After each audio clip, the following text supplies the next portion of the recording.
Day or night, strategic bombing in World War II.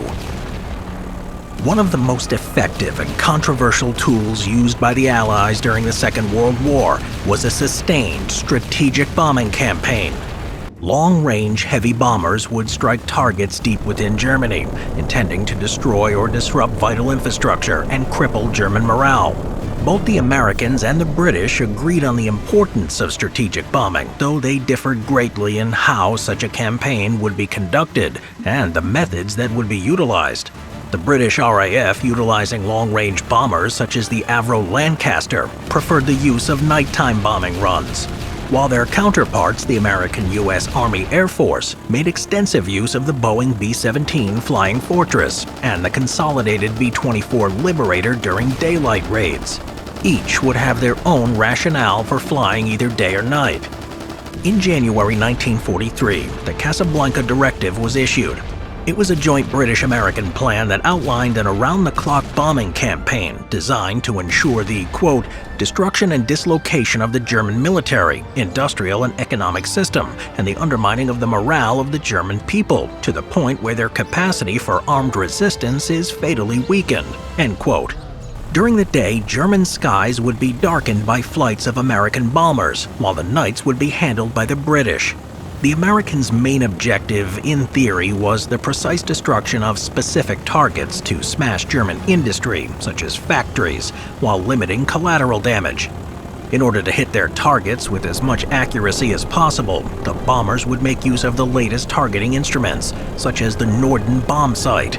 The Norden bomb sight was imbued with mythical qualities, believed to be able to aim a bomb into a pickle barrel.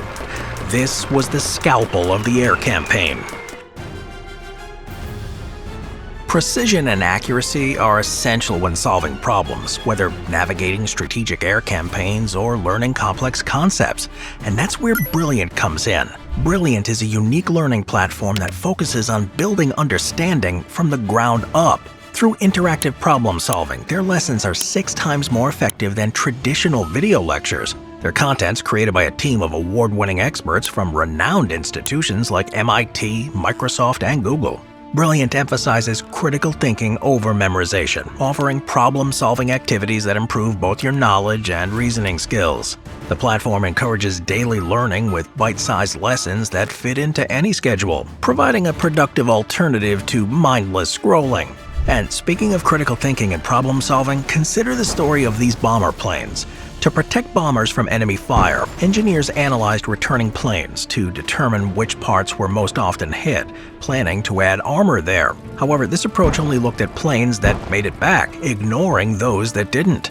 Mathematician Abraham Wald identified this as survivorship bias. Focusing on only survivors skewed the data analysis. He realized that planes that didn't return might have been hit in critical areas that surviving planes weren't. Wald proposed reinforcing the spots with little or no damage on the returning planes, as these could be the critical areas where hits would lead to destruction. His insight led to better armor strategies, increasing bomber survivability. One of Brilliant's key courses, Exploring Data Visually, teaches you to analyze data in a similar way, using various visualizations like scatter plots and histograms. You'll also learn to apply data transformations, choose the best visualization for your data, and use logarithmic scales when appropriate to better represent data-driven insights. To try everything that Brilliant has to offer for free for a full 30 days, visit brilliant.org/simplehistory or click on the link in the description. You'll also get 20% off an annual premium subscription. Now, back to it. In contrast, where the Americans could drop their payloads with remarkable accuracy, instead of a specific factory or industrial complex, the target would be entire cities, completely destroying the infrastructure necessary to continue the war effort. In response to the Blitz, a concentrated effort against British cities by the Luftwaffe, the aim was also to break the morale of the German population, forcing them to capitulate. This practice, known as saturation or area bombing, was the sledgehammer of the air campaign. Of course, in order to hit a target, the bomber crews would actually have to see their target. By operating in daylight, the Americans could navigate towards their objective more easily, and using their Norden bomb sights, more effectively target specific locations, while avoiding non-objective buildings, at least in theory. In the realities of combat, the bombardier's aim would be thrown off by weather conditions, enemy action, and target misidentification.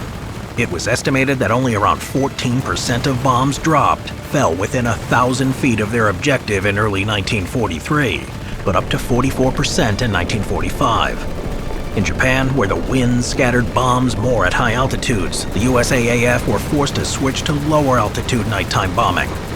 The British nighttime operations were forced to forego hitting something as specific as a single factory, which would be difficult in the darkness, and even more so when the cities were darkened under blackout conditions. Furthermore, area bombing was less reliant on possibly faulty intelligence. Maps, photographs, and other forms of information about a potential target could be misleading, meaning that even the most precise and surgical strike could simply have hit the wrong target.